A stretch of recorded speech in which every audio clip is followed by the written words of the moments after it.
Good morning, City of Maricopa. We are standing on the north side of town on State Route 347, which is the main entrance into the City of Maricopa. Over the last few years, we've seen tremendous growth with residential and commercial. As growth continues, it gives us the opportunity to do additional projects, one of which is a landscaping project down the 347. It'll go from Honeycutt Road to the north entries of town. This includes trees, landscaping, rock boulders, some metal art deco. There'll be some lighted metal structures all the way down the median. When you pull into the north side of town, we're going to have an impressive monument right in the middle of the road that represents the City of Maricopa, which has been well needed for many years. This project has been years, maybe even decades in the making, with City Council and citizens' requests and responses to increase the beautification of coming into town. We'd like to thank each one of you for the time, effort, energy, and the patience of getting this done. We look forward to having this project completed by the end of the year.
Hi, good morning. This is Mayor Christian Price and Councilman Rich Vitiello. We are here at the grand opening of the new community center, which hosts a wing for the veterans and also a wing for the seniors, so a senior center, as well as a middle area that is a community center where all types of different things can be hosted, or either of those organizations can overflow into it. This is a very exciting day as the seniors have waited long and hard for a dedicated location where they could come and socialize and play cards and do things and have a location that was truly theirs. And so it's a very special day for them and for the veterans and really for the entire City of Maricopa. I just also want to thank the past and present councils, city managers, everybody, mayors. I don't want to leave anybody out, council members, but without all that prior, today wouldn't have happened. And as I said earlier, without our veterans, we wouldn't be here today. And again, God bless you and thank you for getting us to where we are and living in this greatest country in the world. That's right. Thank you. Thank you.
Hi everybody, Luis Vila, Communications Coordinator for the City of Maricopa. I'm reporting right inside the brand new Sprouts grocery store with the Senior Project Superintendent, Mike Kelly from AR Mays, who's been working on developing and constructing this very grocery store coming to our community in the very near future. Hi Mike, how you doing? Good, thanks. Can you tell us a little bit more about the construction process and how everything's gone thus far?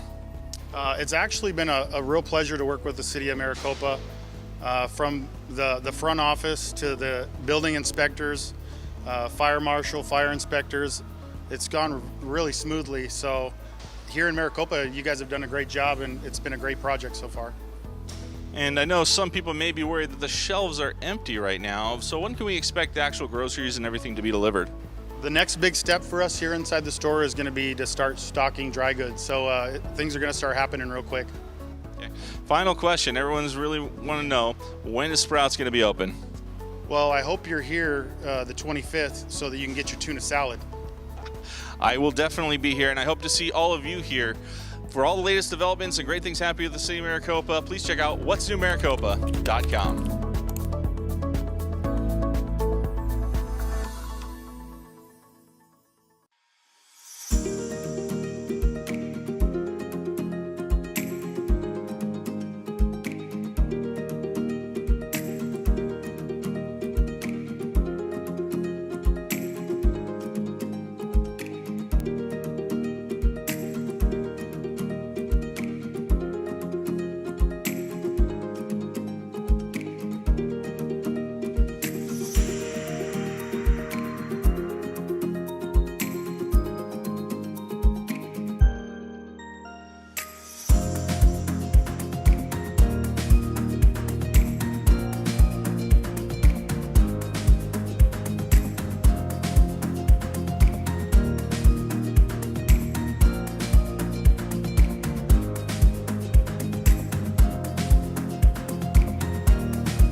Last week, the City of Maricopa came together for the largest community cleanup campaign in the city's history.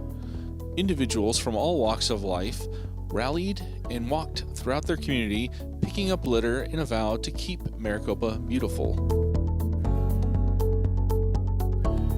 We received dozens of emails from groups showcasing their efforts to keep Maricopa beautiful by collecting multiple bags of litter during the 2-hour-only event.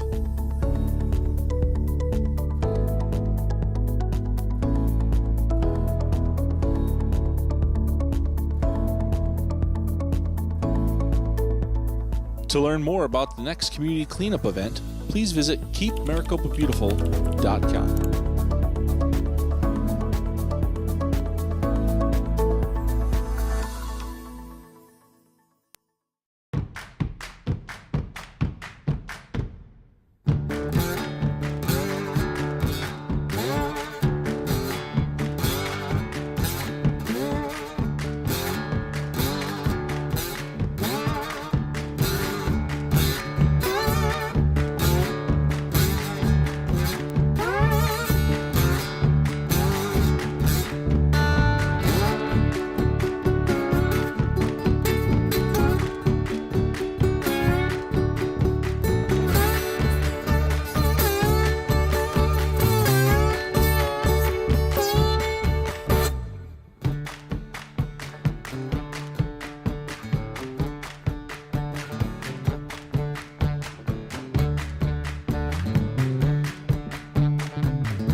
Good morning, City of Maricopa. We are standing on the north side of town on State Route 347, which is the main entrance into the City of Maricopa. Over the last few years, we've seen tremendous growth with residential and commercial. As growth continues, it gives us the opportunity to do additional projects, one of which is a landscaping project down the 347. It'll go from Honeycutt Road to the north entries of town. This includes trees, landscaping, rock boulders, some metal art deco. There'll be some lighted metal structures all the way down the median. When you pull into the north side of town, we're going to have an impressive monument right in the middle of the road that represents the City of Maricopa, which has been well needed for many years. This project has been years, maybe even decades in the making, with City Council and citizens' requests and responses to increase the beautification of coming into town. We'd like to thank each one of you for the time, effort, energy, and the patience of getting this done. We look forward to having this project completed by the end of the year.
Good evening. We will go ahead and call this Planning and Zoning meeting to order at 6 o'clock on April 25th, invocation by Commissioner Pledge of Allegiance by Commissioner Yoakum.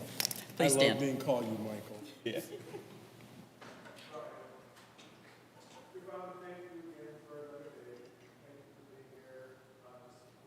Guide us and keep us focused.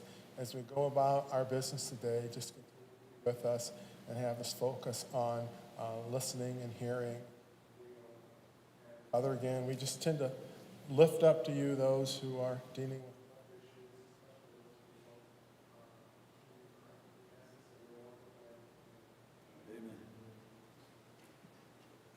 pledge allegiance to the flag of the United States of America and to the republic for which it stands, one nation, under God, indivisible, with liberty and justice for all.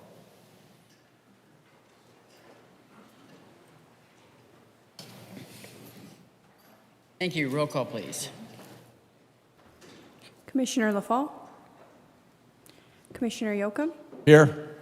Vice Chair Sharp. Here. Chair Huggins. Here. Commissioner Irving. Here. Commissioner Frank. Here. Commissioner Robertson. Here. Madam Chair, we have a quorum. Thank you. All right. Call to the public. If you wish to speak, please complete a speaker card and submit it to the chairman prior to the start of the meeting. The procedure is to follow. If you If you address the commission, our commission requests that you express your ideas in 5 minutes or less and refrain from any personal attacks, derogatory statements about any employees, a fellow citizen, or anyone else, whether in the audience or not. The chairman will limit discussion whenever she deems such an action appropriate to the proper conduct of the meeting. If you wish, step to the podium. All right, seeing none, we will close the call to the public. All right, minutes, looks like we're going to have to move that to the next meeting. Go on to 5.1, GPA 21-07, public hearing, a request by David Bowen of BFH Group to amend 16.10 acres of the general plan future land use map, more specifically Pinal County parcel numbers 510-12-054J and 510-12-0520, portion thereof from existing employment E to high-density residential HDR located on the southwest corner of Stonegate Road and Allen Stevens Parkway, just north of Maricopa Casa Grande Highway. Discussion and action. Good evening, Commissioners. As you said, this is a public hearing request for GPA 21-07 and zoning 21-05. This subject site is approximately 16.1 acres. This is, we can show you a vicinity map. County parcels 510-12-054J and a portion of 510-12-0520. I'm combining this public hearing request. We will have two separate public hearings, but for one, there's going to be one presentation that's going to cover both the GPA request and the zoning map change request. So the general plan amendment, the GPA amendment to the future land use map, is going from an existing employment designation to a proposed high-density residential, or HDR. The zoning map change is going from an existing light industry and warehouse to a proposed zoning of high-density residential. Quick review of the entitlement process plus construction. We are in step one, or part one, of the entitlement process, which would be the general plan. And then also we're going to cover the part two, which is the rezone request. After that will be the DRP. We're going to see this DRP approximately 1 month from now at the next P&Z hearing. So today we're just looking at the zoning request and the general plan amendment request. A little site info, as I mentioned previously, it's about 16.1 acres. It's located at the southeast corner of Stonegate Road and Allen Stevens Parkway, just north of Maricopa Casa Grande Highway. So just to the northwest of the Walmart, you'll see the site location there outlined in red. This is directly adjacent to the Legacy, the charter school there to the east as well. It is vacant land. As I mentioned before, it is employment land use currently. They are proposing the high-density residential on this site. The existing zoning is CI1. The proposed zoning is RH, which is a high-density residential. The high-density residential allows up to 24 dwelling units per acre. This project is going to propose 318 1, 2, and 3 bedroom townhouse product. Okay, so this is one of the first, if not the only, townhouse product that we are going to be offering here in the city of Maricopa currently that's in the entitlement process. The parking is, required parking is 724 spaces, and they're currently showing 718, so they're getting pretty close. We should be able to work that out through the DRP process and get them properly parked. This is another map just showing more specifically what the roadways adjacent. To the north is Allen Stevens Parkway, and to the west is Stonegate Road. To the south is West Maricopa Casa Grande Highway, and to the east is Porter Road. Just a map showing what I've already verbally talked about, which is the fact that this site is currently employment designated on the general plan. I would like to point out there is residential to the north. That's a medium density. It's a master plan community. We've got mixed use to the east and to the west, with planned commercial directly to the south. And with this residential use, if approved, would be the last residentially planned portion directly adjacent to the Walmart. So the land to the south of this is going to be commercial. It is already planned commercial and in process of being built through the wells. Planned proposed zoning would be general plan designation would be the HDR shown here. This would serve as a buffer between the currently constructed single-family residential use to the north and the more commercial and mixed use to the south and the southeast. So as we've talked about before, when you amend the general plan, it can either be a minor or a major general plan amendment. This one, because of the smaller size, the 16 acres is under the threshold of 40 acres, which is why it is a minor general plan amendment. The existing zoning on the site is the light industry and warehouse, which is the purple shown on the slide. And the proposed zoning would be the high-density residential, which is shown in the darker kind of blue color. So the applicant did follow all requirements set forth in our zoning code for public hearings. This includes the advertisement and the public hearing meeting. For the public hearing meeting, the Maricopa Monitor and Casa Grande Dispatch. They also advertised the neighborhood meeting, which they held actually two of, one on March 14th and one on March 29th. Notification letters were sent out to all property owners within 600 feet of the subject property, and a meeting sign was advertised, was posted on the site.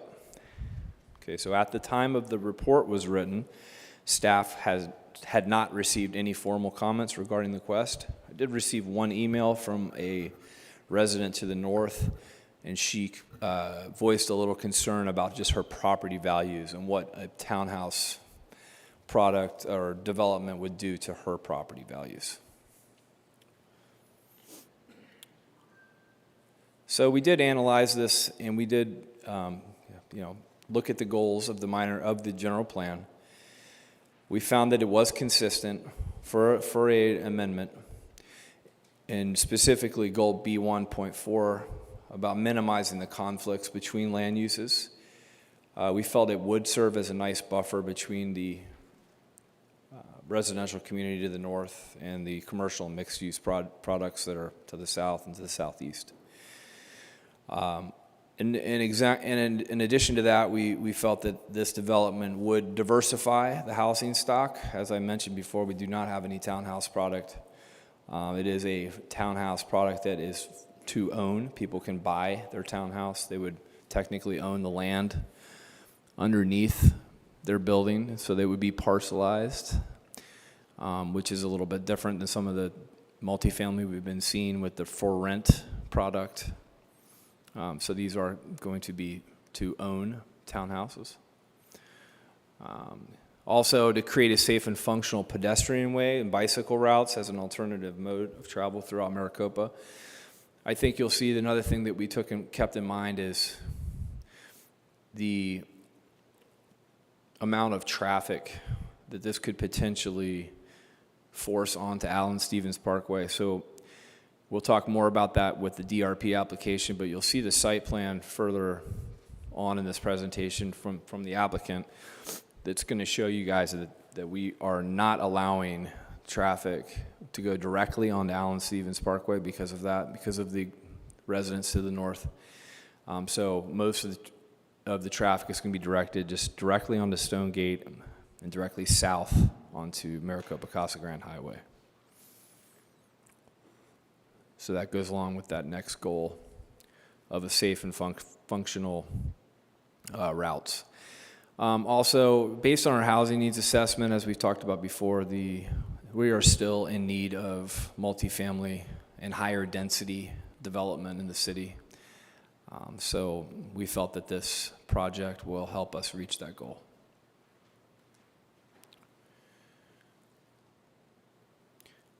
As for zoning 21-05 for the zoning map amendment, we found that the amendment is consistent generally with the general plan. There's a lot of mixed use in the area, and as of now, we want to see that area continue to be a mixed use with the planned commercial. And then it's also going to promote the growth we need in the city. Like I said, we still need multifamily growth. We need more affordable options. We need higher density. So we felt that that was also going to be promoted by this zoning change. I'd like to open or stop my presentation at this time if you want to open it up to the public hearing. All right, this is a public hearing, so we can go ahead and open this up at 6:13. Any comments, please approach the podium.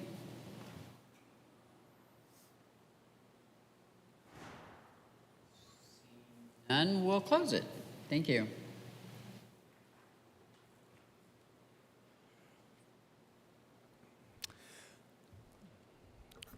Madam Chair and Commissioners, staff does recommend approval of this minor general plan amendment request, GPA 21-07, subject to the conditions of approval stated in the staff report and amended by the Planning and Zoning Commission.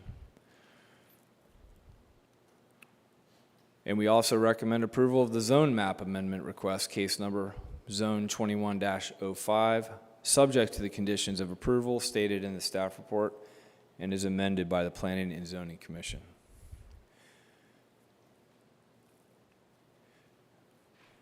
If you guys don't have any questions at this time, I'd like to bring the applicant up to do a short presentation. Why don't we do the presentation first, and then we'll get the commission. Sounds good. Sounds good. Might answer questions.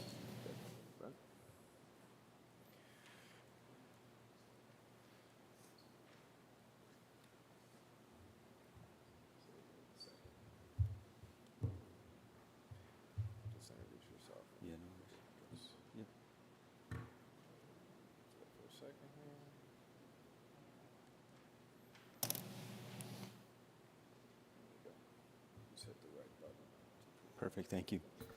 Madam Chair, members of the Commission, good afternoon. Brennan Ray, 1850 North Central, here on behalf of the applicant, Dave Bond with BFH Group, as well as Garrett Seeley with FIG Development. FIG is the proposed developer of the villas at Stonegate, which, as staff indicated, is a multifamily townhome community. And we certainly agree with staff's analysis. We think a residential use on this challenging site makes certainly good land use sense and is consistent with good planning principles of transitioning densities and intensities as you move from the existing and future commercial out along the highway, transitioning back to the existing single-family homes north of the site. We certainly agree with staff's conclusion that this does provide an additional housing choice in the area, and is certainly consistent with the study that was conducted in 2017, which encourages additional diversification of the city's housing product. And we're certainly, we believe, as staff indicated in their presentation in their staff report, supported by the goals and policies of the general plan. I know that this is in terms of the general plan item, but when we get to the zoning, we're okay with the conditions of approval when we get to the zoning. I can go into as much or as little detail as this group would like. I don't want to replow furrows that staff has gone down. They've done a great job in their report detailing it, and certainly I think you all are very familiar with the site. So with that, Madam Chair, I will take direction from you. I do have a lengthier presentation I could give, or I could keep it simple and just stick to give you guys a preview of the DPR that'll be coming in a month, if that would be helpful. We'll see if they want it. Here, we'll go ahead and open it up. Commissioner Bill, we'll start on this side.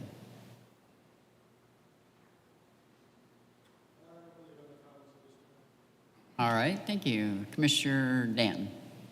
Yeah, I appreciate the product and having some options here as far as people being able to purchase. I think that's a great idea and long overdue. I believe staff answered one of my concerns was kind of I've said before, erosion of our employment corridor along here, along Casa Grande Highway and these other areas. And I think you addressed that for the parcel to the south and southeast. What's going on to the parcel immediately east? Through the chair, Commissioner Frank, I will probably defer to staff on that question. Is that, in this exhibit, it looks like something's already built there, so maybe it's moot. So that's the charter school, Commissioner Frank. Okay, yeah, that's right. All right, the other exhibit, I couldn't tell what was there. Okay, then I have no other questions. Good job. Commissioner Jim. Michael. Yeah, I share Commissioner Frank's, I guess, healthy dose of skepticism whenever we're changing our employment general plan to additional residential. I don't have a problem with the use. I think the use is probably appropriate. It's just, you know, how does this impact our ability as a city to find additional employment centers, additional commercial and light industrial opportunities when we continue to reduce the stock of availability for that. So again, I think it's a great product. We'll have to see how it develops, but I think city staff did a great job of talking about the buffers and the need to create buffers between commercial, high density residential, and then of course medium or low density residential to the north. So no additional questions. Thanks. Thank you. Commissioner Ted. Just a few comments.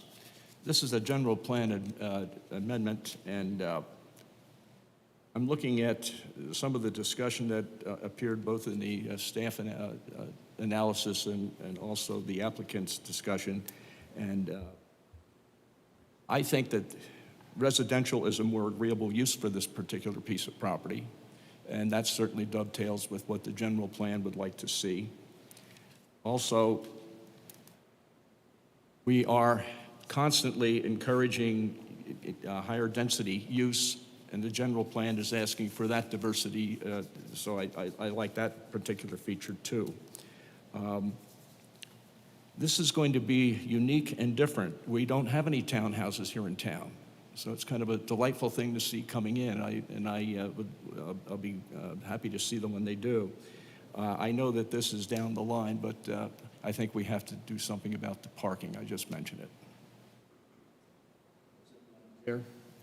All right, thank you. I just had one other question, and maybe this is just staff. Did we get any other comments from anybody in the area regarding this other than that one email that you were saying? Chair Huggins, Commissioners, I did not receive any formal comments from anyone, emails or anything. I put those right in the file and I triple check, so. Yeah, I just wanted to make sure there was no extra.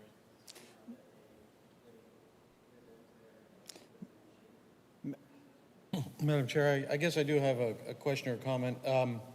It looks like these will be 4- and 5-story buildings. But what am I reading there on page 6 of 9? Talk about well, I think at this time we're only talking about the zoning. okay. Madam. Townhome, should it? No. Madam Chair, members of the commission, if I may briefly just to clarify so we can kind of give an idea. This is kind of again, this is a to-come item for the DPR, but these are proposed to be 2-story townhomes. And there's 2 different building types. Again, I can go into a lot more detail if you would like, but it is planned to be 2 stories. And this is just, we're talking about the rezoning right now.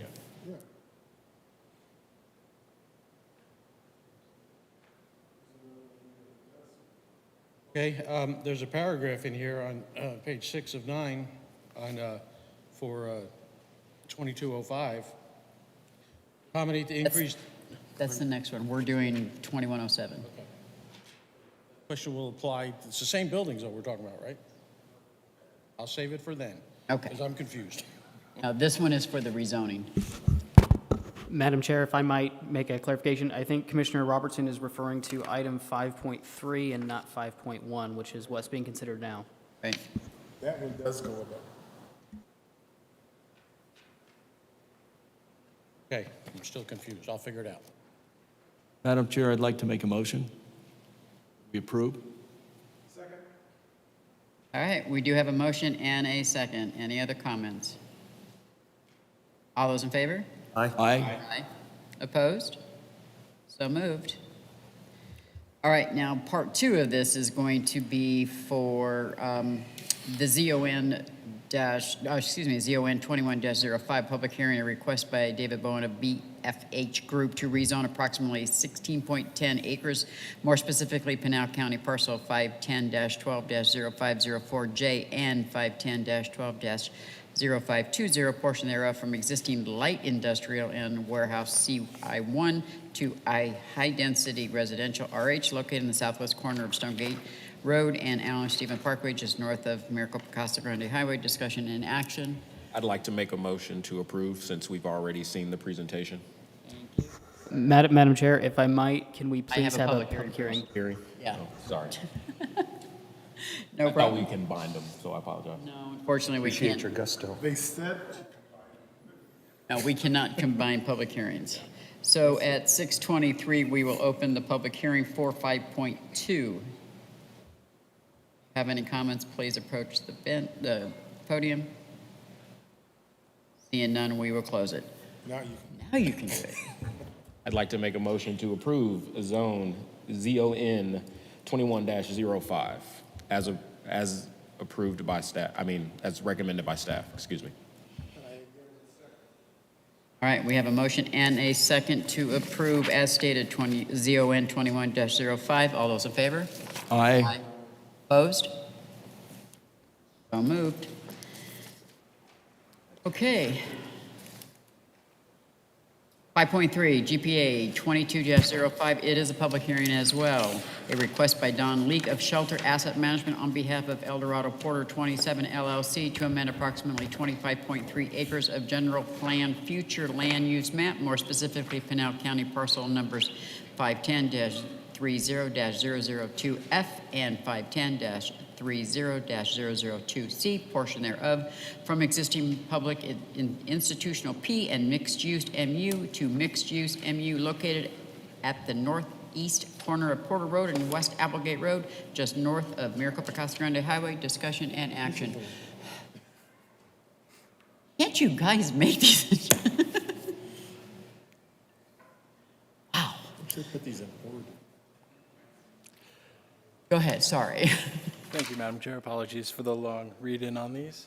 I'm Derek Shearer, here on behalf of the Planning Department to present these two cases, GPA 22-05 and PAD-22-05. This is a... Speak into the mic, please. Oh, I'm sorry. This is a request by Don Leak of Shelter Asset Management on behalf of Eldorado 27 LLC. This is a general plan amendment to the future land use map. The existing category is public, institutional, and mixed use. The property is split by the two land uses, and they're proposing to combine it to a mixed use designation. This is also an application for a planned area development zone change. The existing zoning for the site is light industry and warehouse, CI1. The applicant is proposing to change that to a planned area development.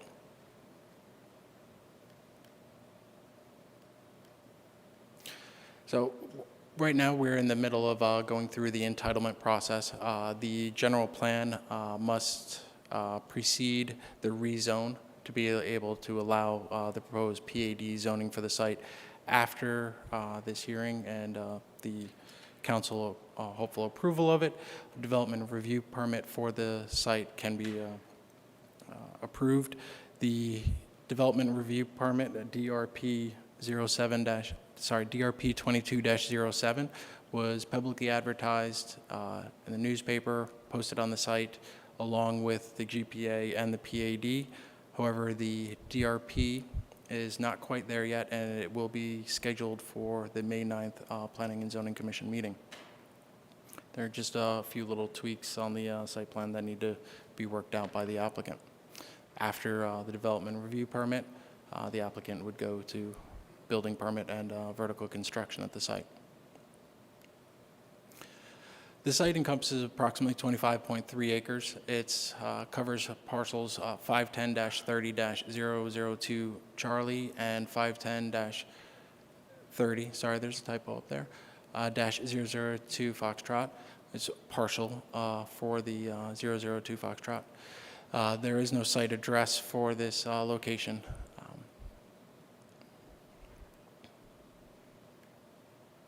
As you can see here on the location map, the site is located on the east side of Porter Road, just across from Walmart. To the south is the Copa Flats development. To the north is the Revit Porter. Both sites to the north and to the south are various multifamily type sites, either apartments or cottage apartments. This site here for the PAD will consist of a residential portion and also a commercial portion. The residential portion will consist of approximately 18 plus acres, and the commercial portion, which is with the mixed PAD but following the mixed use designation, will be about 6.6 acres. As you can see here with the general planned map and the site, you can see how the site is divided by the two general plan land uses. This is going to combine this so that it is all a mixed-use site. As you can see here, that's what it'll ultimately be with this approval. So for the minor general plan amendment, it is a minor amendment due to the fact that it is under the 40-acre threshold, 25.3 acres all told, to be changed to the mixed-use designation. Does not trigger a major amendment, so it is a minor amendment. It's also with the infrastructure criteria. It doesn't meet those thresholds. The existing zoning of the site is CI1, light industry and warehouse. They're proposing to change that to the PAD. The PAD has, in the booklet that is presented to the commission and also in the staff report, shows all the zoning land use regulations that will be applied to this PAD for setbacks, all sorts of height standards, everything like that. Also use standards for the commercial portion that will regulate the types of uses that will go into the commercial portion of the project.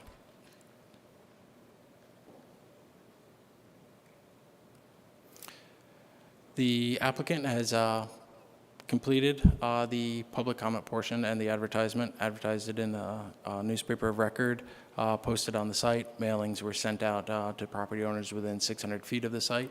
There was a neighborhood meeting held on April 8th at the library here. No one appeared for the neighborhood meeting. Staff did not receive any emails or phone calls about the project. That is all noted in the citizen participation report that was submitted by the applicant. For the minor general plan amendment, staff finds that it does meet goals B13, B14, B215, B22, and E3 of the general plan, and it also meets the housing needs assessment plan of the city. Therefore, staff's findings are favorable for a recommendation. The housing plan goal, the city has identified a need for providing approximately 25% of the city's housing inventory to be multifamily. City housing inventory as of the beginning of March was approximately 70,400 residential units entitled, with 24,345 units completed or constructed at this time. Based on this, the city's housing inventory has 2,135 multifamily units entitled, with 670 units completed or constructed. The city's housing needs to make up 25% of this. The total number based on the completed residential units in the city right now would be 6,253 multifamily units to make up 25% of what is on the ground right now. Currently, the city has approximately 1,738 multifamily units in various stages of a land entitlement process. That includes pre-application meetings, zone changes, DRPs, everything that is just in the pipeline through planning to get to entitlement to move forward to permitting and vertical construction. So for PAD 2205, staff has found that the amendment is consistent with the general plan and any change to the district boundaries necessary to balance the land uses. The proposed PAD serves as somewhat of a buffer from the public institutional college to the east of the site, and then the commercial to the west of the site, where Walmart is, and the we would say power retail center that's there. It'll also include a small portion of it, approximately 1/3 of the property for commercial development. At this time, I can pause for any public comment.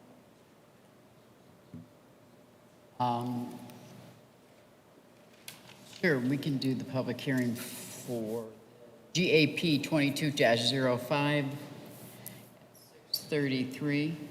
If you'd like to make any comments, please approach the podium. We'll close it.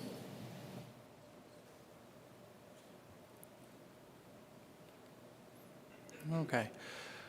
Moving forward, staff recommends approval of minor general plan amendment, GPA 22-05, subject to conditions of approval in the staff, as stated in the staff report, with a modification to condition number 2, and is amended by the Planning and Zoning Commission. Staff was recommending a change to condition number 2 to read, "This project is within the City of Maricopa Regional Transportation Plan boundaries. As such, improvements shall be made per the accepted traffic impact analysis in adherence to the Regional Transportation Plan and accepted by the city engineer."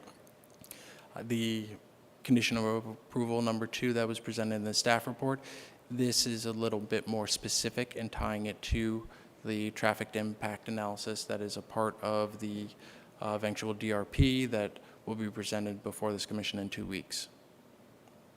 I'm happy to answer any questions the commission may have. I'm sorry, you cut out at the end. I'm happy to answer any questions you may have now. Let's start on this side. Commissioner Yoakum. I think looking at the fact that this is a general plan, I think that the various criteria that we would look for to try to change the general plan has been met. Okay, Commissioner Sherp. Now, this is a pretty minor change. We're removing the public institutional portion and allowing the greater flexibility for the applicant to be able to put together some mixed use, full PAD, things like that. Is that my understanding? Correct. All right. There's one thing in your presentation that I wanted to note and give you kudos for and really thank you for, and that's the housing plan goal slide that you had in there. This is something that I've been adamant about making sure that when we have these multifamily presentations or higher density presentations, that we make sure that we continue to include that to provide context to the public. I know early on when we had our first multifamily project in town, there was kind of a little consternation, a little uproar. But I think when it's met in context with both the housing needs assessment and in the context of what we're building, I think people get a better sense for how it fits into the grand scheme of things. So I certainly appreciate you for sharing that with us. Thank you. Thank you. Commissioner Irving. Yes, I go back to Commissioner Bill's comments about this one. I'm a little confused about the back and forth as zoning as it relates to height requirements. Because clearly it's 40, it's raising it to 70, and I don't know, I'm like you, I get a little confused about how one affects the other. And then especially when we talk about an offset,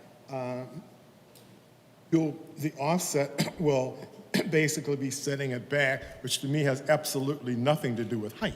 So it's just putting the height out a little more. So could somebody clarify for me, are we being asked to violate our own code by going from 40 to 70? That's what's not clear to me, because from what the staff said, that's clearly what we're being asked to do.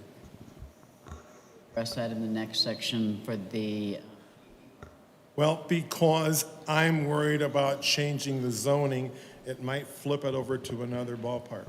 So I think for me, I need an answer now, not waiting. Madam Chair, Commissioner Irving, we're just at the GPA stage, so the PAD, which would be the next item, is the rezoning. And so that's when that question could probably be addressed by staff or the applicant. Right now, we're just trying to determine whether or not this should be properly, the general plan amendment should be mixed use from public institution. Okay, and I guess my question then is, if we change it, will that put them in a different category relating to some of the other issues?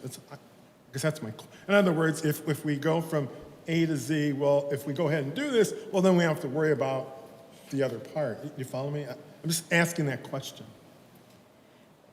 I'm not sure I'm following the question, because I think your question can be answered by, at the next stage during the rezone application, the PAD application. we're just looking to change it from public institutional and mixed use to mixed use. In other words, basically, we're removing the public institution part out of this whole mix. And I guess I just want somebody to answer me a question. Does that change anything? That's all. If it's no, then just say no. Commissioner Irving, the PAD, Yes. they are requesting a change. With the PAD, they're creating their own basic sort of zoning district, little zoning ordinance for that site. Generally, the mixed use general, everywhere else, by right would be 40-foot height limitation on buildings. They're proposing the 70-foot height in order to get the increase to be able to construct what they're ultimately proposing in the DRP for 4- and 5-story residential buildings.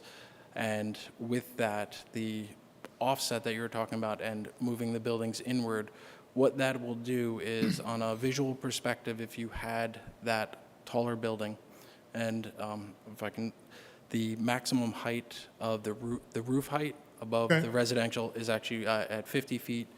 The extra up to 70 feet is for everything that'll be on top of the roof to make sure everything falls within that maximum height.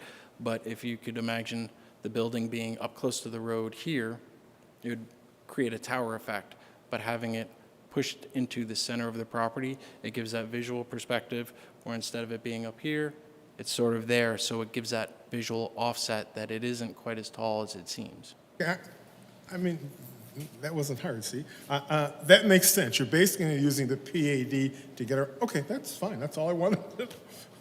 I'm fine. Commissioner Bank. No questions at this time. Robertson. Once lost, but now I'm found. I'll hold it for the next one. Madam Chair, I'd like to make a motion that we approve 22-05. Second it. We have a motion and a second. Any other comments? All those in favor? Aye. Aye. Aye. Opposed? So moved. All right, let's go ahead and open the public hearing for PAD 22-05, unless you have another presentation, but you don't, right? No, I don't. It's the same presentation. All right, just wanted to double check. All right, let's go ahead and open up the next one at 6:41. Approach the podium. Seeing none, we'll close the public hearing. Thank you very much. Have any additional presentations? Well, for the PAD. Okay, go ahead. To discuss that. As we've noted, the staff is recommending approval of zone map amendment, case number PAD 22-05, subject to the conditions in the staff report, and again with the modification to condition number 2, as amended by the Planning and Zoning Commission. for the record, I'll read it in again. Staff's recommending a change to number 2 to read, "This project is within the City of Maricopa Regional Transportation Plan boundaries. As such, improvements shall be made per the accepted traffic impact analysis in adherence to the Regional Transportation Plan and accepted by the city engineer." I'm happy to answer any questions the Commission may have on the PAD 22-05.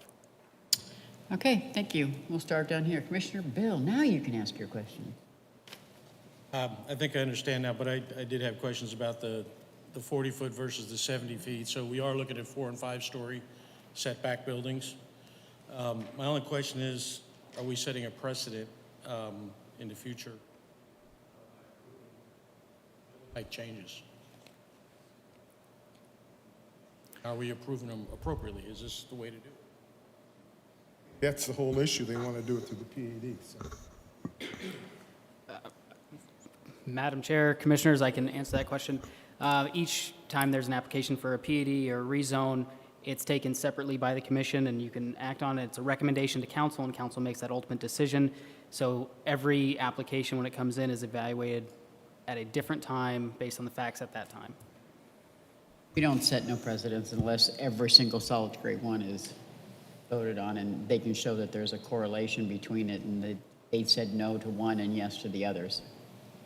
It would be fine if we said no, and we would be fine if we said yes. Madam Chair, relative to the height that these buildings are going to go, in the architectural discussion, we see, and in the pictures that we see that the lower story heights, the ends of the buildings taper off. You go from one height and it keeps going down.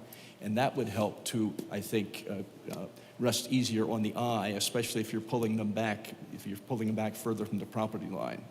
So I think that architectural detail is important to this project. Yes, Commissioner Yocum, that is part of it. The applicants are here. They actually do have a presentation. They do have some example elevations of what they're proposing under the DRP. Again, that'll follow. This is just for the PAD to establish the zoning that would be able to allow those type of buildings. But if the chair would like to open for the applicant to do their presentation and perhaps answer any further questions that the Commission may have. You guys want to see it now? Okay, let's go.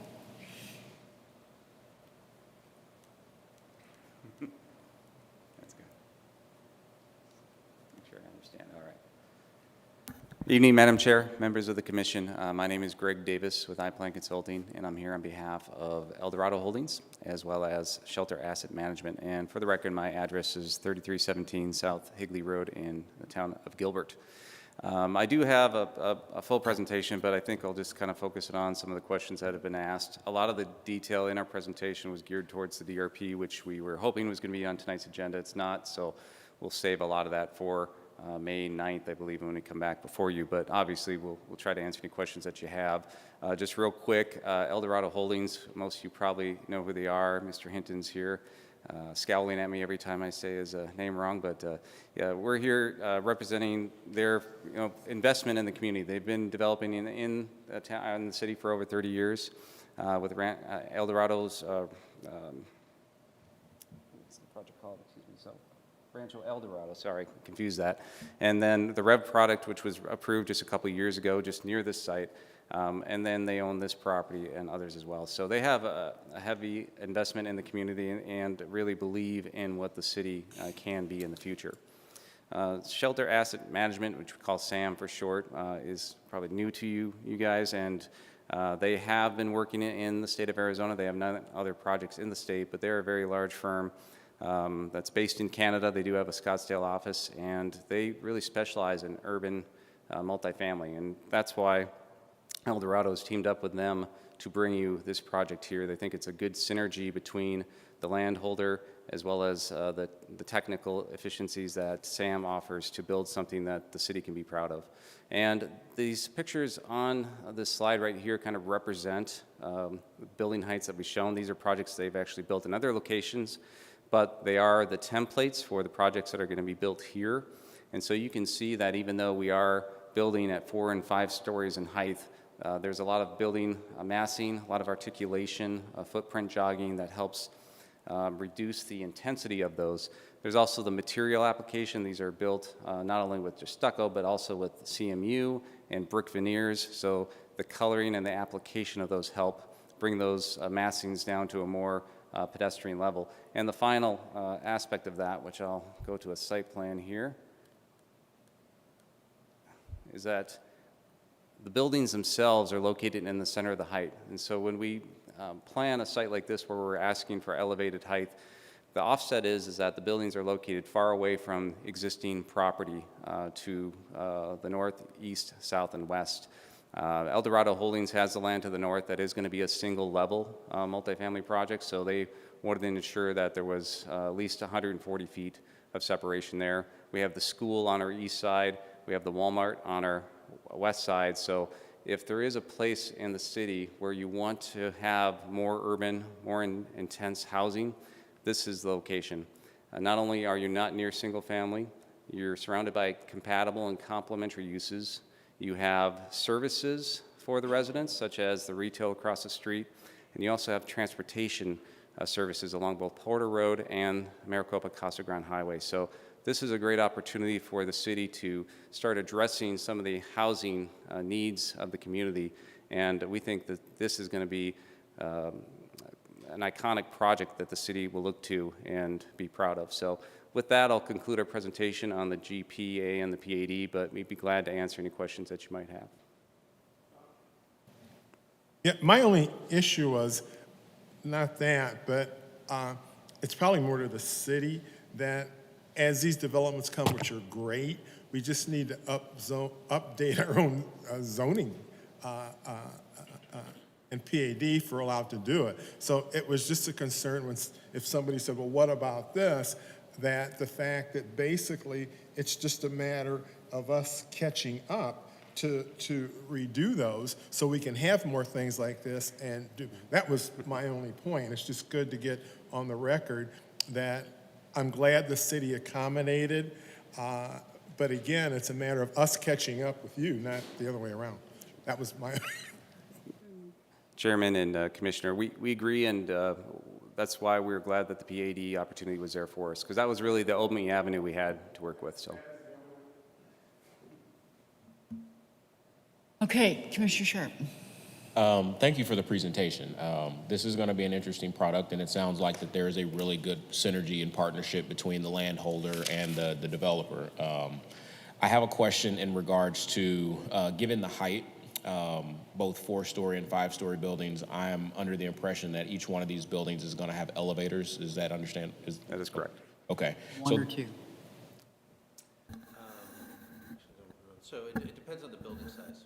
The larger ones have 2. Okay, so the 3 buildings that are on the 2 on the north and there's 4 buildings. There's 4 longer buildings will have 2, but the 2 smaller buildings on the west side will have 1. In order to accommodate move-ins, move-outs, are these going to be kind of larger elevators or just the small, kind of tiny ones? Yeah, they've built over 30,000 units, and they've learned that lesson. Okay. The hard way. Yeah. So yes. Well, they will be accommodating cargo. Perfect. I just think Great elevators. This is just something as a planning and zoning commission that as we begin to see more and more products that have things like elevators as a function, that it's just something we should just keep in mind. You know, what are our requirements as a city, things like that. Now, that's not a question for you to answer. I think that's just more of an internal question that we need to ask and answer as a city. Exactly.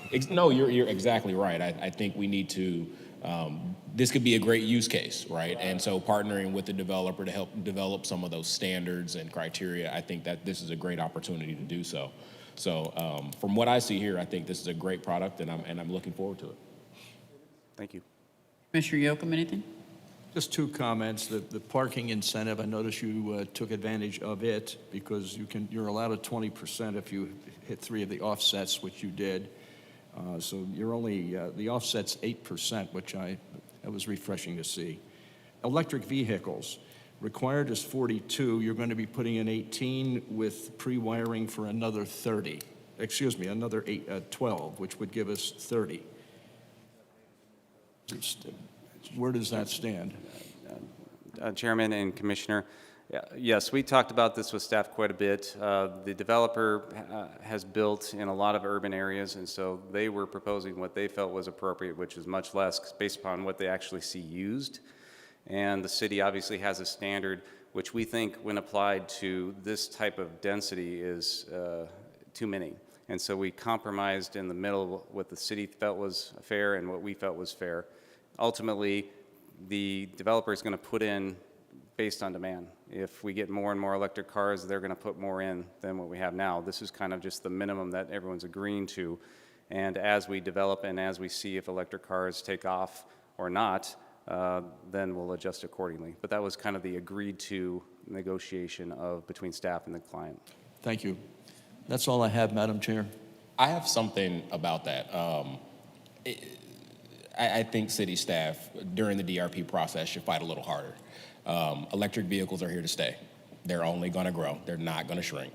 Especially with the price of gas. And especially with the price of gas, that's an excellent point. But more importantly, it's because of our unique location. Most of our residents commute to the valley. Because of the commute, impact on gas prices, electric car adoption is greater here than it is perhaps in some other places. So I would just say take a closer look at that. I understand everything comes with compromise. 42 may be too many, but 18 is not enough. And I think it can become a detriment to your ability to recruit folks to stay here from a multi-level perspective if they don't have a place to plug in their vehicle. I have a plug-in vehicle. And if I were looking for a place to stay, this would be off the list. I just don't have any place to plug in my vehicle. So if there is a way to provide that option to the tenants, maybe not necessarily hardware installed, but just a safe place where, again, get creative, right? Where folks can plug in their vehicles on their own, I think that would be a step in the right direction. And we appreciate that advice. I'm not going to hold it. Commissioner Frank? Yeah, so I did have concerns about the height of the buildings, but your explanation of that and how you set that back and the relationship to the other properties really did a good job with that, so that's good. I did also have a concern about the EV charging spots and how that was calculated. I see that you had the Sustainable Development Incentive Program to reduce the number of parking, and you laid out, it looked like 3 items in order to get that reduction. But I was wondering how the solar played into that, or the EV vehicles played into that calculation. Especially with the reduction. Chair and Commissioner, I don't believe it did. Okay. The solar was in regards to the parking lot lighting, not So necessarily. no, I misspoke about the solar, about how did the EV requirement play into it? They're 2 separate items. Okay. They're not related to one another, other than an EV space would account for a regular space as well. Okay. So, yeah, I agree with Commissioner Sharp that we need to have probably more. I appreciate that you're pre-wiring and you're allowing for some expansion on that, but I think we should go ahead and push for the full allotment in that wiring so that it doesn't come up short later if they want to expand it. And so where that number is, I want to just kind of make sure we're there. You did mention that we don't quite know the full demand need for maybe things in the future. But I think if you design them for whatever the need is today, they're only going to get more efficient in how they charge, and all that is. So I think designing for that full need now is probably prudent, not knowing anything. Thank you, Commissioner Robinson. Comment on access, circulation, and parking. A third vehicular point of egress for emergency vehicles is also required by city code and is expected to be connected to a commercial area to the south. It's likely that commercial area is not going to simultaneously develop as this one. So how will that connection in that interim period when that commercial? Chair and Commissioner, there'll be a cross-access easement that will run at least in a temporary fire-approved pavement material in the interim. Okay, I'm just going to echo exactly what we've heard on the EVs. We need to not put it off. I think we need to what we need and not waiting to see if we need, because I don't think reductions in any way, shape, or form. But we'll get you on the next one on that one. We'll be prepared. Thank you. Go. All right, this is an action. Madam Chair, I'd like to move that we approve PAD 22-05. Seconded. All right, we do have a motion and a second. All those in favor? Aye. Aye. Opposed? So moved. Thank you. Thank you, Commissioners. Spread them around. Yeah.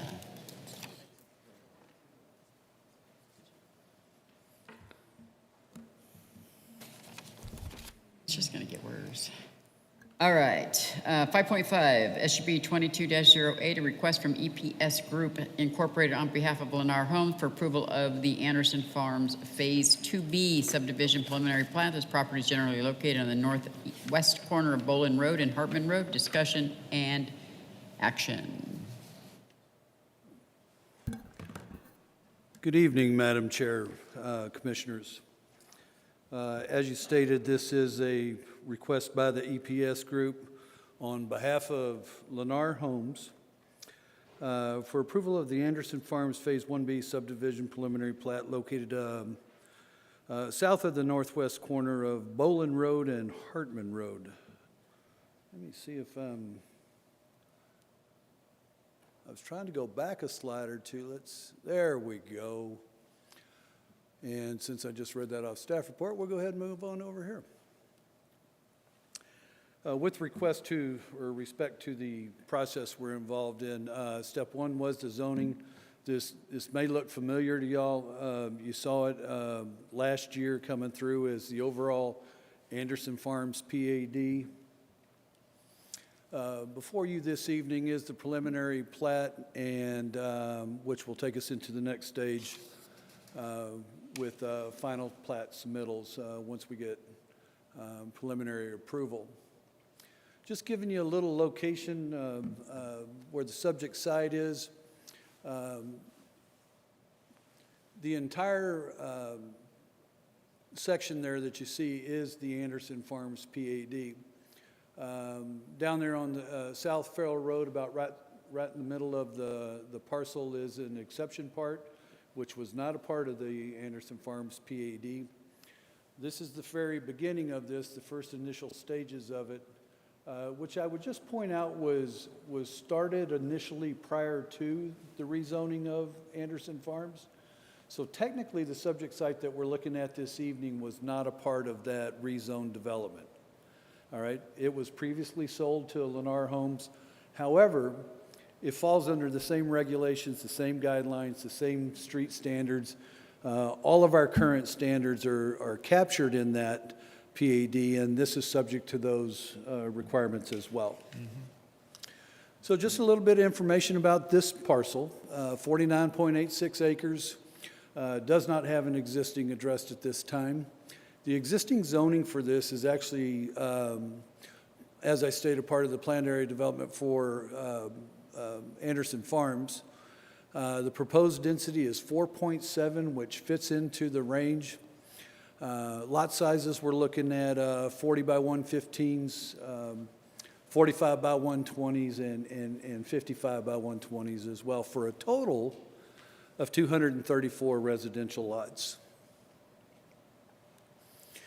So what I did here, Madam Chair, members, to give it a little bit of context, I went ahead and pulled an exhibit from the approved PAD so it would give you a contextual sense of how the open space runs through this and you know, how it's going to look. You can see that there is a very distinct linear pattern to this, and with these on the very eastern border of the first phases of the parcels that you're seeing this evening. So I thought it was contextually appropriate to not only provide the open space and trail connectivity on this, but also provide the phasing plan for the overall development, so you'd get a context of how this is going to play out in the future. Now, the two items that you see there at the very top are entry monuments, and which provides a sense of arrival for the subdivision. The preliminary landscape plan is on the left. It mirrors and is compatible with the preliminary plat that was served with this. However, it's a black and white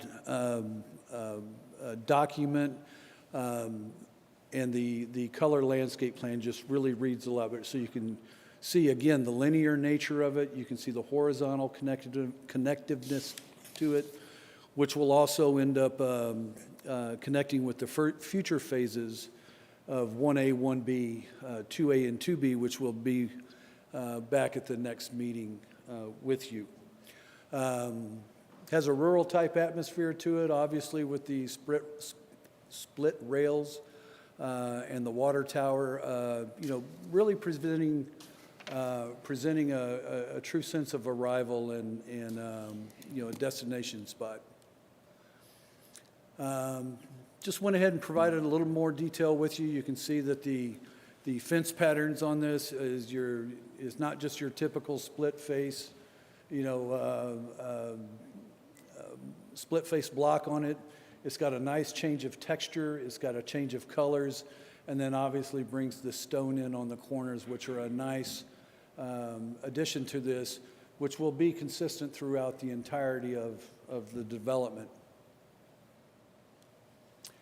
With respect to staff's review on this, we feel from the requirements that we have and the tools that we work with that it met all the requirements. From a lot size, wall design, it's got great pedestrian connectivity to it. The landscaping is great. The entryways, the entry monuments, all very nice. And they meet all the roadway design requirements. And staff has reviewed the TIA for the site as well.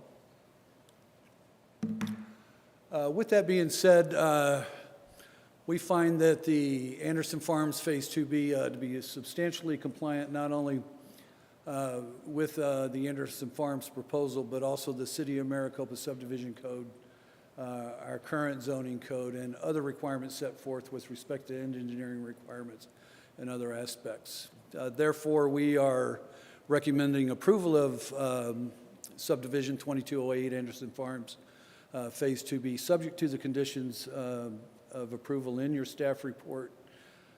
Madam Chair, that concludes my presentation for you this evening.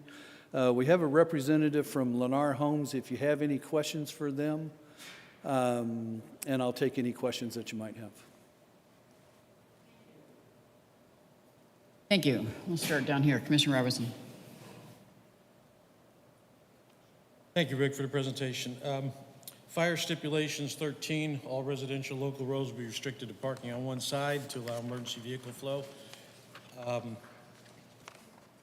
Good guy in the block, but that's the first time I've seen that stipulation in any subdivision that so I'm wondering about the background on that. I'm wondering about the background on that? Background, yeah. How did we get there? Hi. Well, we've been, I'm not quite sure how to answer that. Madam Chair, the sequence behind it is working towards getting better evaluation, having better communication through us. For example, I think we're just getting through a better review process, and so we're really trying to focus on reviewing the stipulations before we get here to y'all. So we're going out, we're talking to the fire department, we're talking to the engineers, look at what we've got here. Does this cover what we need? Are we being consistent across the board and trying to establish that? To be honest with you, sir, this is the first staff report I've brought before y'all where we did have this. But it really is an effect of our internal processes trying to get better at what we do and be more efficient not only what we present to y'all, but what we present to the applicants as well. I'm in favor of the stipulation, by the way. I'm a fire thought you kind of might guy. be. Thank you. But is this something we should expect going forward in a general sense, that we'll be applying these stipulations broadly? Well, Madam Chair, Commissioners, we're looking at it in individual case by case. We're working on the communication internally. I mean, everything we're talking about right now are internal processes that we're working through. I hope so. We're going to continue to try and to get better on this and work with the different disciplines to make sure we're providing the clearest content and the best information we can back to the applicants. If I can give you some highlights of that, that was because I requested it. Maybe before your time, but we actually lost a residence in Acacia Crossing years ago because the streets are not wide enough for a fire truck to go down the middle of it if vehicles are parked on both sides. So I've been pushing hard for that. And so you see the fruits of my labor. Yeah, I'm in favor of it. I just didn't know the process for now making that a stipulation, whether we just ask for it or is there more work to be done to make that a trending stipulation, so to speak, Case by case is interesting, but I can understand if we apply that to a developer that doesn't want to do it. Right, Madam Chair. Consistency is all I'm looking for. Yeah, it's, we see different, obviously, it comes down a lot to street width and what they want to do. Is it public? Is it private? But I think there's a basic street, detail and requirement coming through here. If you want to park on both sides, there are certain requirements you want to make, you have to make. If you want to reduce your, the amount of asphalt on there, you may not have any parking on it. So each situation is a little bit different. And what we're trying to do, again, is get consistent in our evaluation across the board. And I think we're getting better. Any other thing? I'll be right there. Just a comment.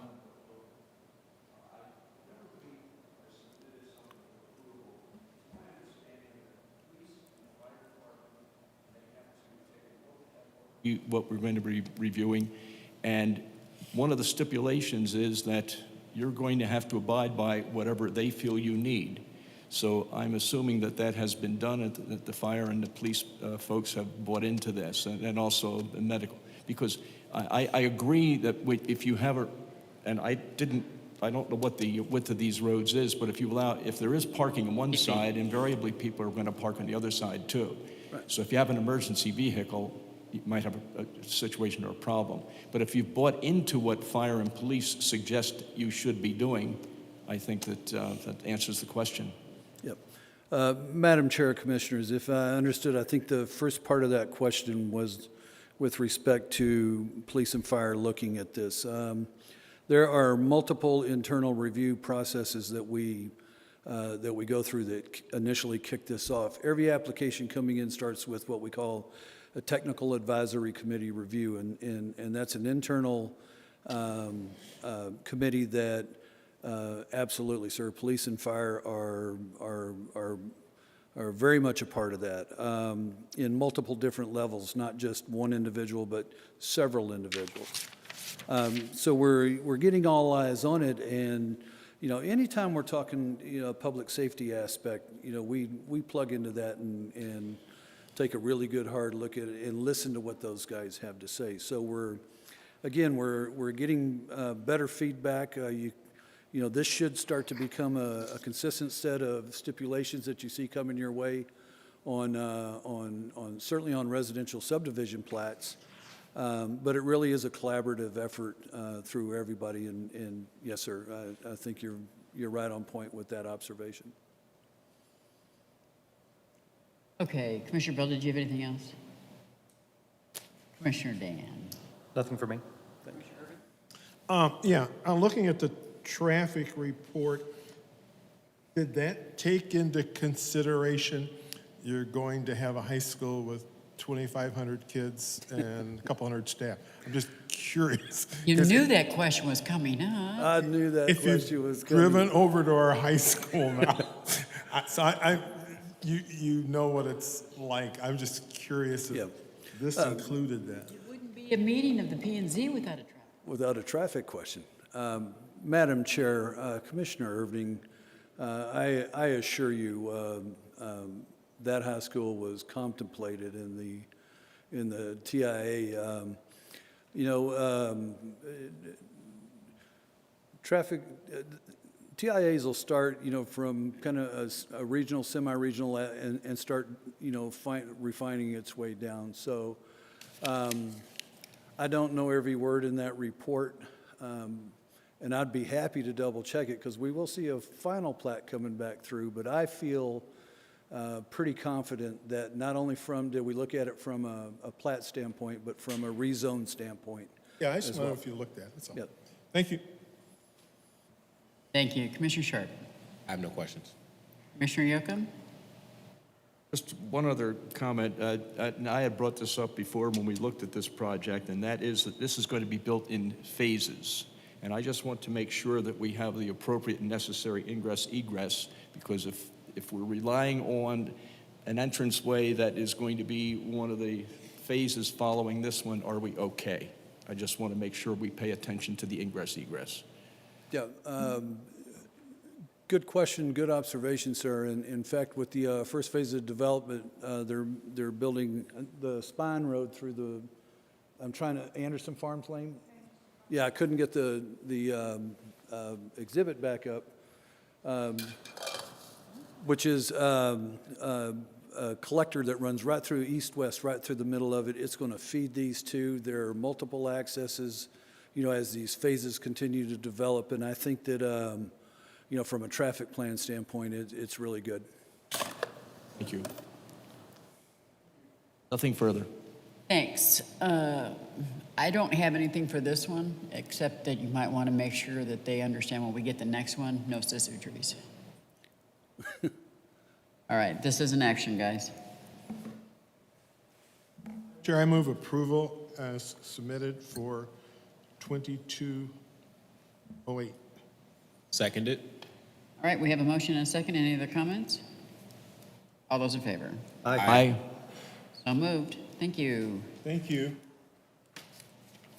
Okay, 5.6, SUP 21-22, a request by RBI Planning and Landscape Architect on behalf of the 4-Star USA Real Estate Group Incorporated for approval of Moonlight Ridge preliminary plat. The property is generally located in the northwest corner of Smith Inc. Road and Green Road. Discussion and action. Thank you, Madam Chair, Commissioners. Again, this is another one that Moonlight Ridge, on behalf of RVI Planning, this also was a PAD that was approved last year that may look a little bit familiar to you. This property is located generally south of the northwest corner of Smith-Inky Road and Green Road. Let's see if we can, and as part of the process, we're in the same spot here. So we've gone through the zoning, which y'all had seen. We are in the preliminary plat stage this evening before you. The next step in the process will be the final plat submittal. And here's just a vicinity map for you. Star located right in the center of it with a little L shape. If you look just to the west, that's the Southern Dunes Golf Course there. Just south below it is the yellow lines there. That would be the, I believe, 238 or 237, 238. Just to give you a little bit of context there. 349 gross acres. It's multiple parcels. It is the existing zoning on the site is planned area development. They're proposing 4.3 dwelling units per acre, which obviously fits into the range that is appropriate there. They're proposing a mix of lots with 45 by 120s, 50 by 120s, and some 60 wide lots itself. It should be noted that the maximum lot count based on the PAD is set at 2,500 for the entirety of it. And I would just note that they have essentially about 135.3 acres of open space, which is 28%, which exceeds our minimum requirements by 8%. So again, because it reads better, you see the landscape plan and open space plan in front of you this evening, as well as, indicating what the zoning or the phasing is on this. The plat before us is consistent and mimics what you see before you. Like I said, the color landscape plan is just a little easier to read there. So I just wanted to highlight on a couple of different areas here. I would direct your attention to the large green swaths on the west side of the property there. That's a very, very large wash that runs through the west side of the development.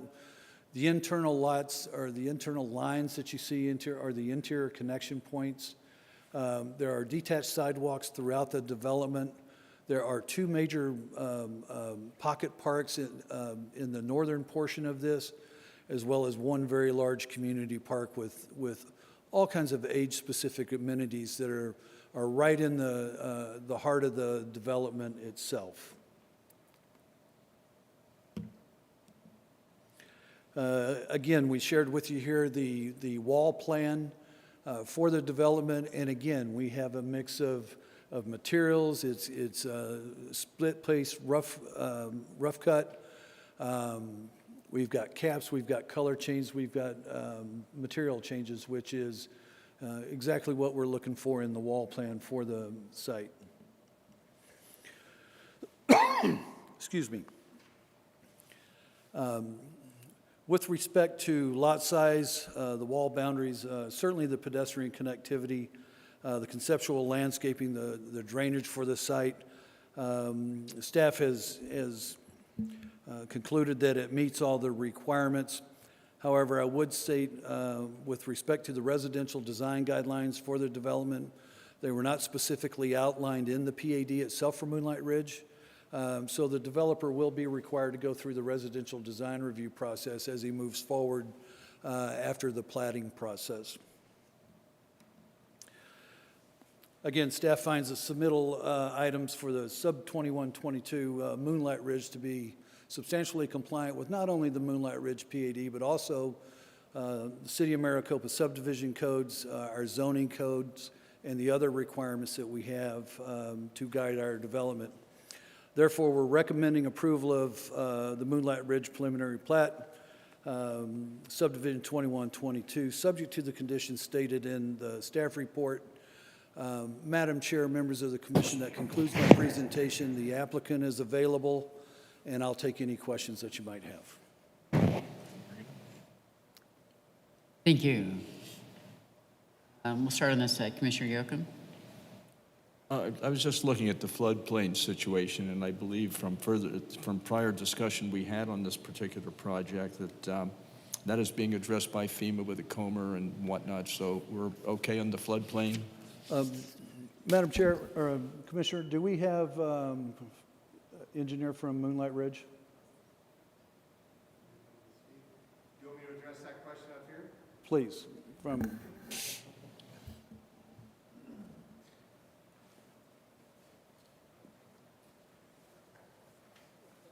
Madam Commissioner and Commissioner, my name is Brian Tretbar. I am project manager for Atwell, address 4700 South Southern Avenue, Mesa, Arizona 85206.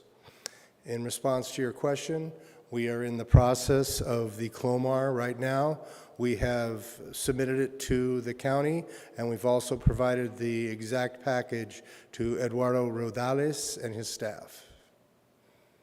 And I was discussing with the county today that they are starting their review as of today. Thank you. You're welcome. Commissioner Sharp. Commissioner Irving. No questions. Commissioner Frank. Regarding the floodplain, I looked at this on Pinal County's viewer today, and it looked like there might be some mislabeled zone there. According to Pinal County, there's a bunch of AO zone on the site. It looked like it might be mislabeled as X on the preliminary plat exhibits. So There are AO zones throughout the site and X zones. The AO zones are in proximity to the wash. I'm not sure where you're looking, but I don't know of any errors. If there are, we will address that. I can probably mark up something tomorrow and send it to staff. Hey, I love those things. Okay, very good. That's all for me. Commissioner Robinson. Transportation stipulation number 11 with the off-site improvements to 238 at the Green Road alignment. Is this the intersection that we heard rumors that ADOT wants a roundabout? Madam Chair, Commissioner Robinson, good question. There has certainly been discussion regarding that. There is additional discussion going on, and they're still trying to figure out exactly what that section is going to look like. So we've seen it different ways. We've seen it with the roundabout and without. I think it will reveal itself as we continue to work ourselves through this. There are pros and cons to each. There's a lot of communication going on regarding this, so I think it just hasn't been settled yet. City and the developer have a different view than ADOT does? No, I think it's a collaborative process trying to come to a mutual agreement. There are still, I believe, some discussions going on about who's going to own that portion of it that hasn't been quite settled yet. So, I'm hesitant to say too much because I'm so far down here. I don't know. But there is discussion going on with respect to that. I just can't give you a firm answer on what that's going to look like tonight.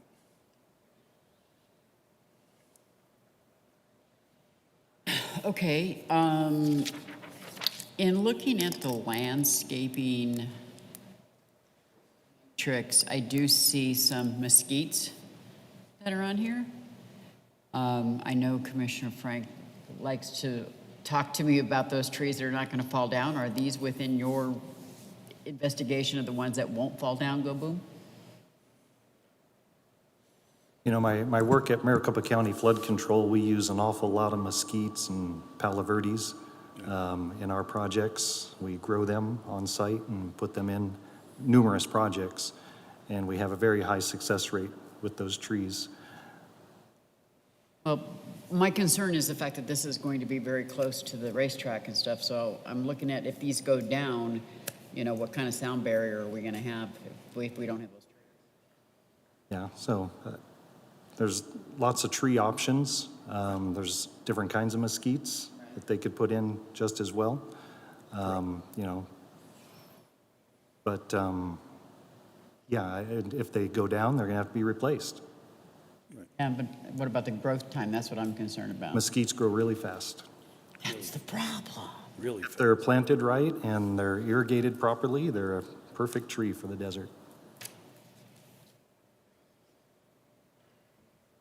Okay, the other question, if we could just make sure on that, that would be great. The other question that I had was the fact that this particular PAD does not have the, or what we're doing does not have the stipulation of the one side of the street parking. Now, I did notice that it's 60 feet versus the 50 feet of the other one, but I just want to make sure that that's been verified, that there's not going to be any issues. Well, Madam Chair, members of the commission, I can assure you without hesitation that the road sections meet the City of Maricopa requirements. Now, while we chose from an engineering standpoint to, make this comment with Anderson Farm and not here, I don't know the answer to that, ma'am. but I think it's a really good question, and we're at a preliminary phase. So we're going to get we're going to see this again here very shortly. And I think it's an excellent question I'll be happy to raise. I don't know the answer to that, but I can certainly find out. Okay, we need to evaluate to ensure that, we don't have any issues. I don't know what it is, but like, I mentioned earlier, if we've got two dualies on each side and a ladder tries to go down the middle of it, is it going to make it? Right. I'm not saying that's going to happen, but I don't want to be that one incident where we lose the house down the street because that fire can't get down there. I think that's all I got on those. This is an action item, guys. Madam Chair, I just have one comment in reference to Commissioner Robertson's concern about Green Road. The last time we discussed this is the note that I took. Off of Smith, SR 238, Green Road exists now as a dirt road. It will be improved as a collector road north of State Route 238. May extend along Hiller Road and in an alignment to connect with SR 347 as a bypass route. Is that still the case? That, Madam Chair, Commissioners, that is certainly the latest information that I've received. Again, it's still in discussion. What the width of that road's going to be, how many lanes. I can't tell you that with any confidence, but. That's still the status as we sit. That's still the status as far as I know. Thank you. Okay, this is still an action item. I move approval of SUB 21-22 Moonlight Ridge preliminary plat, subject to the conditions stated in the staff report. Second. Second. Okay, we have a motion and a second. Any other comments? Madam Chair, can you please clarify who seconded? Commissioner Frank. Sorry, Ted, he beat you. We have a motion and a second. All those in favor? Aye. Aye. Opposed? So moved. Thank you. 5.7, SUB 21-42, a request by CVL Consultants on behalf of Emerson Holdings, LLC for approval of the Maricopa 40 preliminary plat. The property is generally located 1/4 mile north of the southeast corner of Steen Road and Murphy Road. Discussion and action. Thank you, Madam Chair, members of the Commission. This is a request by CVL Consultants on behalf of Emerson Holdings, requesting approval of the Maricopa 40 subdivision preliminary plat, which is generally located north of the southeast corner of Steen Road and Murphy Road. And once again, we've completed the zoning process. We are in the preliminary plat stage. It's hard to say. And we will be moving with the approval of your blessing this evening into the final plat stage as well. I've outlined the subject site. You can see Steen Road down there to the south, with Murphy Road to the east. You can see that the subject site, about 1/4 mile north of West Steen Road there. As noted, it's 40.43 gross acres. It is a single parcel of land. It is zone planned area development. The general plan land use for the designation area is master plan community. It is also proposing 4.7 dwelling units per acre, which fits into the range that we're looking for in that area. With this 40-acre site, they're proposing 2 lot sizes, 40 by 115s, 45 by 120s, with a maximum lot count for this project at 184 residential units. And I would just note that the total open space for the development is 23%, which exceeds our required minimum open space requirement. What you're seeing there is a color landscape plan. I can tell you that the plans before us this evening are consistent with these. Again, it's just a little bit easier to read than the black and white one-dimensionals. You can see that there are multiple entrances off of North Murphy Road, which are documented and pinpointed with monument signage. It has an east-west linear feel to it with multiple pedestrian trails, as well as a pocket park right there at the southeast corner. You notice that both entrances off of Murphy Road come into open green space, and then you essentially move north or south, depending upon which portion of the development you're going, as well as providing future possible access to the west if the need presents itself down the road. What you're looking at there is the project entry perspective, and just paints a picture with the detached sidewalks, the lush landscaping, and what the entrance into the proposed development is going to look like. Again, the preliminary wall plan for the development, again, a mix of colors, materials,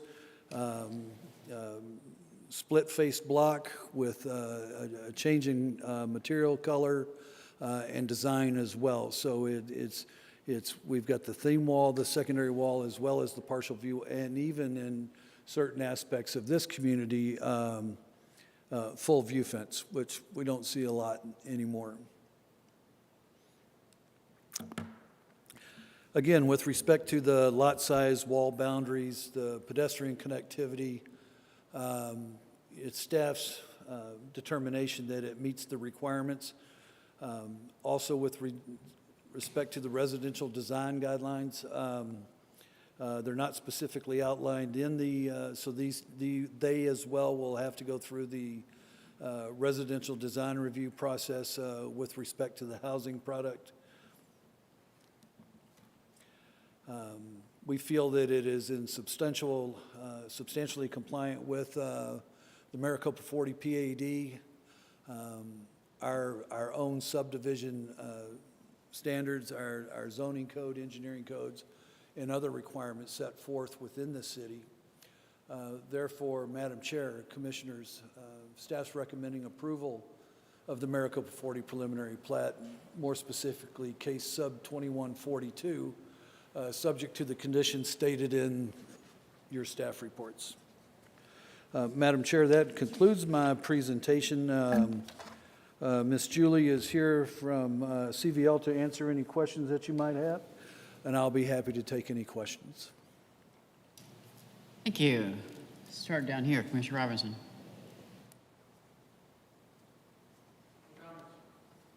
Commissioner Frank?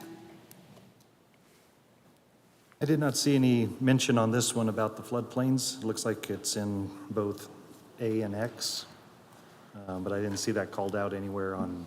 It's in the drainage section, section 8 of the applicant's comment. Right, but it's not on the preliminary plat document. Yeah. Good evening. My name is Julie Vermillion with CVL Consultants, 4550 North 12th Street, Phoenix 85014. Thank you, Rick, for your presentation, and thank you all for hearing our preliminary plat tonight. I just wanted to address your question regarding the Clomar. A portion of our site, a minor portion along the southern boundary, is currently within flood zone A. The remainder of the site is in flood zone X.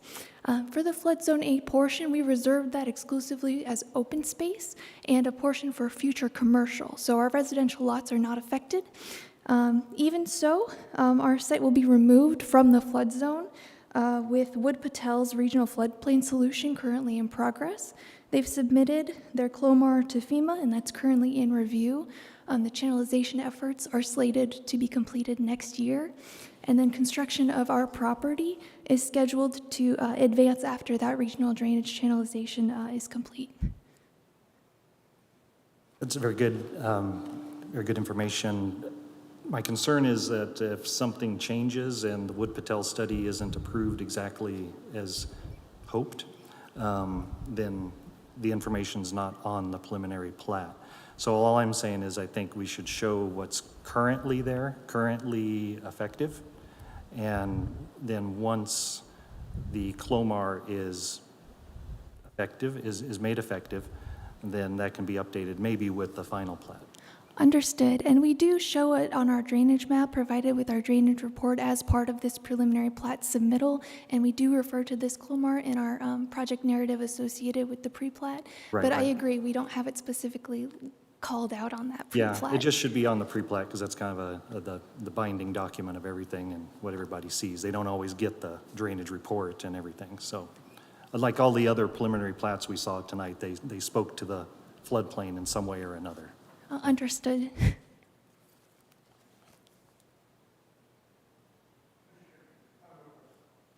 Sharp? No question. Irving?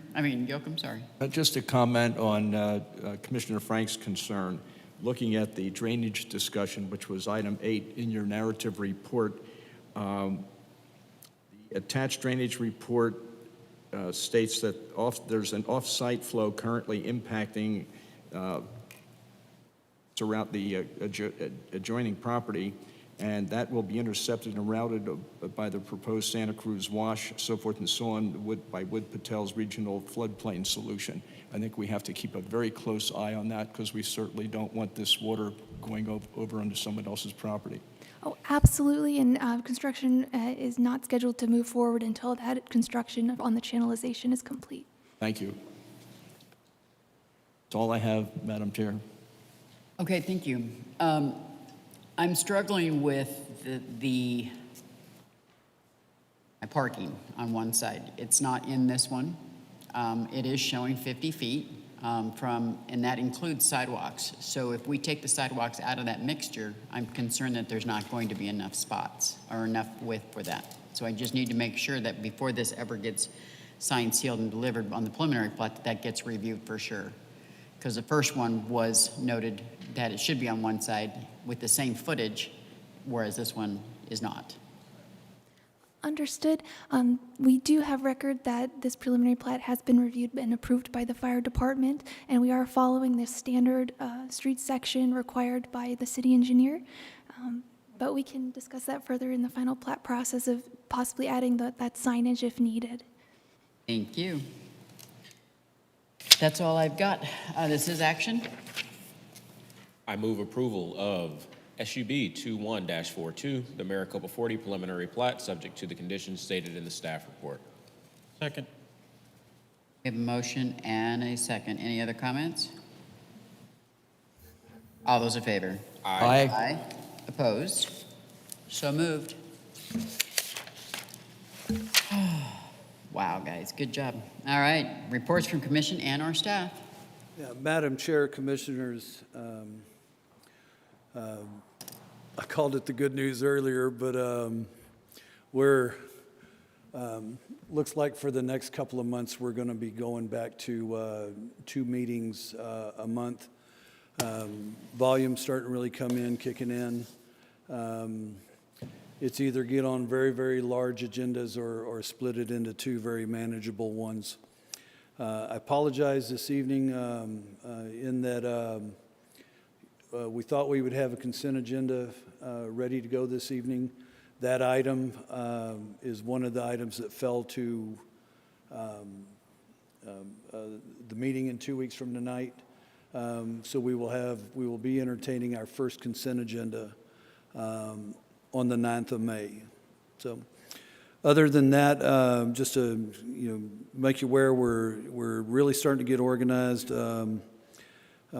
with respect to cleaning up our ordinance, our landscape ordinance. We've got a meeting with Global Water on Thursday to start diving into that and looking at how we can make those landscape requirements better, more efficient, and certainly more drought tolerant. So just give you an idea that we hear what y'all are saying.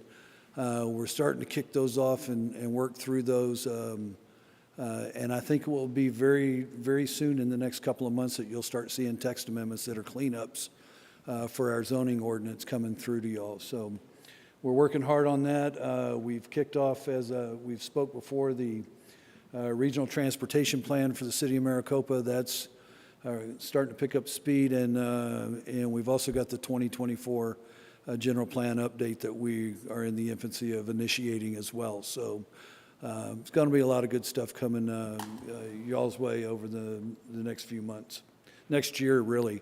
And then on top of it, the volume just is not slowing down, whether it's single-family residential, commercial. There's a lot of really good stuff coming over the next 3 to 6 months that is going to be interesting. So with that, my portion of this is concluded. So thank you very much for your time this evening. All right, thank you. Commissioner Sharp has a question for you. I have a question for you, Rick. Well, more of a comment than anything else. One of the things that I mentioned during the GPA and PAD of 22-5 elevator ordinance code, can we make sure that that's good and tight? Because I would suspect that once we get a project, something like this happen in the city of Maricopa, we'll probably see more of it. Right. So just making sure that you guys are working closely with Shelter Asset Management and the development partner, just to make sure that, again, that there's multiple elevators, that there's one appropriately sized for move in, move out. Because I've seen some of these developments where, yeah, that's an elevator there, but not really conducive to, apartment and transitional life and living. So that's one comment. The second comment is please continue to hold your ground on the EV parking. If they want the credit, you got to provide the parking. It's really that simple. And make sure that they spread it out across the community, not just all congregated in one spot. If it's a massive community, which this is, I think all residents should have equal access to any type of EV parking. That is the future. There's no doubt about it. We're not turning back. So those are just the two comments that I had to kind of zero in city staff's focus on the issues that we have. And there's one other as well, excuse me. When we're looking on the single-family residential side, we're starting to see a lot of repetitive nature on some of these PADs and some of these plats. Could you make a recommendation as someone comes in, especially when we're taking essentially dirt, right? It's 30, 40, 60, 150 acres, and have them get a little more creative with their layouts and their designs, where if you have something like a green space element, instead of having the rear of the homes backing the green space, maybe have it where I've seen in some communities where the green space is in the center, then you've got streets on each side, and then you've got the fronts of the home facing the community green space, like a large football field or soccer pitch or something like that.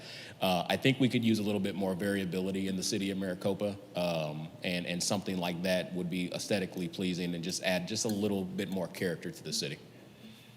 Thank you. Any neighborhood meetings coming up with developers in the community? We had asked to be notified of neighborhood meetings in case we wanted to. Yeah, Madam Chair, Commissioners, offhand, I'm not aware. Typically, something like that doesn't necessarily go through me as far as, the date and time, and but I certainly can double check into that and see what we're looking at. We've, I think the most recent neighborhood meetings we had were for the developments this evening. I know we've got plats, more preliminary plats. We've got some DRPs coming up. So, not everything is required to go through the neighborhood meeting. So, offhand, Mr. Robertson, I don't know the answer to that, but I can certainly, take a look at it back in the office tomorrow and shoot an email over to you. Yeah, it was extremely valuable to me, especially as a new guy, to attend that last neighborhood meeting, just to sit back and listen and watch the dynamics and you get a little bit of feel for the emotions from the neighborhood. And yeah, it was a good experience to me, and I'd like to attend more, but I need to know about them. Madam Chair, if I might, we're getting dangerously close with back and forth. Right. It's fine that he's asked the question. Staff can reach out after the meeting's over. It's not agendized for back and forth. Anything else? All right, so that means May's meetings will be on the 9th and the 23rd. Yes, ma'am, that is correct. Awesome. And if we can plan on our quarterly workshop, that would be great. Brought to you a couple of agenda items. I think Nick's got those down as well. With that being said, anything else? Move we adjourn. Seconded. Motion and a second to adjourn. All those in favor? Aye. So moved. Thanks, guys. Thank you all very much.